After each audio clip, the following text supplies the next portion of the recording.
increases momentum? Yeah, first of all, there'll be a win. And there'll be a win for sure. But is the win going to be good for the people of Ol Kalou, or is it going to be a benefit of an individual? Why should Gachagua win in Ol Kalou? He's not running for MP there. Why should Ruto win there? Why should... you get what I'm trying to say? My point is that will Ol Kalou get the best MP to represent them? That will bring the aspiration of the people there.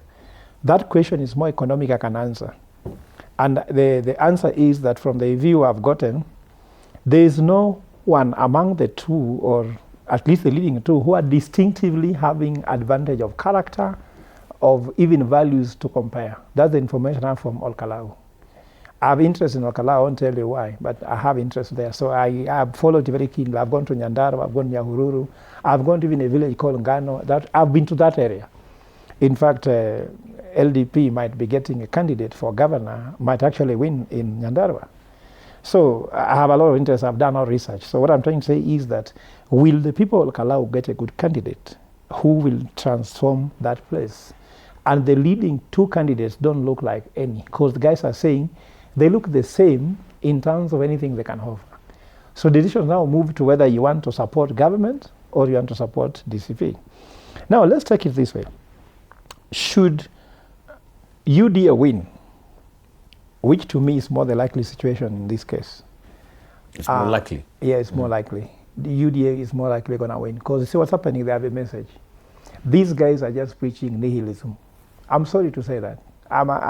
In God we trust, the rest being information.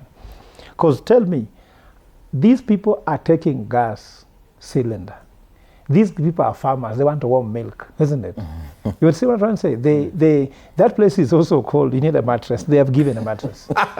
These other guys are just bashing the government, you understand? With no clear message. Tell me which message they have. Can one term be a reason to vote an MP in Ol Kalou? You tell me the message opposition has given. They are nihilists, I've told you. They could have come, if I was Gachagua or Kalonzo campaigning for that, I could have told them, give us the first MP to open the door for one term, isn't it? But this MP should be an example. Like you see in Kiambaa, they gave them Kawanjiku to UDA when Ruto was beginning to take over with Raila, isn't it? And that became a momentum. Now this DCP, Gachagua might not be the candidate for opposition. I don't know, isn't it? They are trying to position Kalonzo. Will that be a wiper momentum? It is not a wiper moment. It's not a DCP moment. So I think they have gotten something wrong. The opposition needs to have economic policy. I've been talking about Ogola 27, 100,000 jobs per county. Very clear message, isn't it? The silver bullet to the Kenyan problem, they have none, but they can shout one time. So opposition are actually being their own enemy. The candidate for Ol Kalou, for opposition, do not know even which message to go with on the ground, but only to cry babies, there's a lot of violence. You know, I was in school. My mother used to tell me, when it gets thick, also beat somebody. You cannot just be crying you're being beaten. You can't just cry that I'm being beaten, rules are against me, you see IBC. So when you hear all these cry babies, they know the politics. Some of them became what they are through the same means that they're trying to deny. They benefited from government establishment. If you look at Gachagua, how did Gachagua become an MP? He was supported by William Ruto when he was in Kenya Kwanza, isn't it?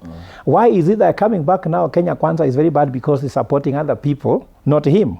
So I am not here to market a government. Me, I'm just honest. So my brother here can disagree with me. Since I was born, and I'll be taken to my grave, it will be written I said the truth. I'm not interested in being right. I don't want to be right in terms of the face of man, but God knows I'm saying the truth. So I can go and tell you that I don't think the opposition has demonstrated that language. Go and find how Kawanjiku was elected. Gachagua helped campaign for Kawanjiku to win. What is he doing now? He's doing the opposite of what he did in Kawanjiku. So even some people might be suspecting, are you really serious you want to win this election? We got to Mbere North. Justin Muturi was more important than his candidate. You find that Gachagua was talking more of himself. Yes. He thought that winning Mbere North was a personal gift to him, not even the people of Mbere North. So if the win in Ol Kalou is a personal win for Gachagua, then what is the interest of the people of Kalou? So I'm telling you, if I was Gachagua, I could have looked and said, these guys are doing dairy farming. These guys are doing agriculture. They are farming potatoes, isn't it? How can a candidate we're electing going to support these people who are from Ol Kalou, even if you don't give the gas cookers? For them, first, no gas cooker. 2, no mattresses. 3, no message. It's about hatred. When they go there, you hear him shouting more about the opponent than their message. So according to me, a win for DCP would not add a lot of value to the opposition, especially on running against William Ruto. But for sure, Gachagua will say, my first mountain MP. That for sure will be pride. But should he lose, it will be worse than if actually he didn't field the candidate. So according to me, the loss is much more painful for him than actually winning. Because if he loses, after losing Mbeere North, losing Ol Kalou, he lost one which was taking place was somewhere in Narok, isn't it? Yes. All these things, and he won only MCA somewhere was random somewhere in... Narok. I think that was... Yes, you see. Only. If you can win an MP, you can win an MCA. And the time they have spent there, it will show very clearly what the president said before, that the MPs that were from UDA were voted because of him, not because of their own. He said that, isn't it? And that was telling them, you have to vote for the finance bill because you are voted by Kenyans for me, not for yourself. So going forward, Dabal, I want to ask people Ol Kalou, go and have a sleep test. Ask yourself, who can lead you? Don't follow a party.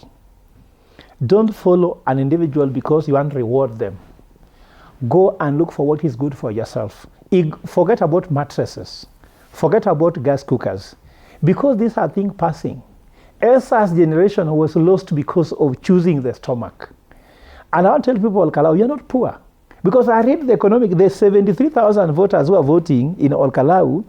These people, actually, Ol Kalou is a very rich place. Why should you look desperate before the state anyway? If people Ol Kalou is desperate, what about people of Turkana? What can Turkana people do? All right. So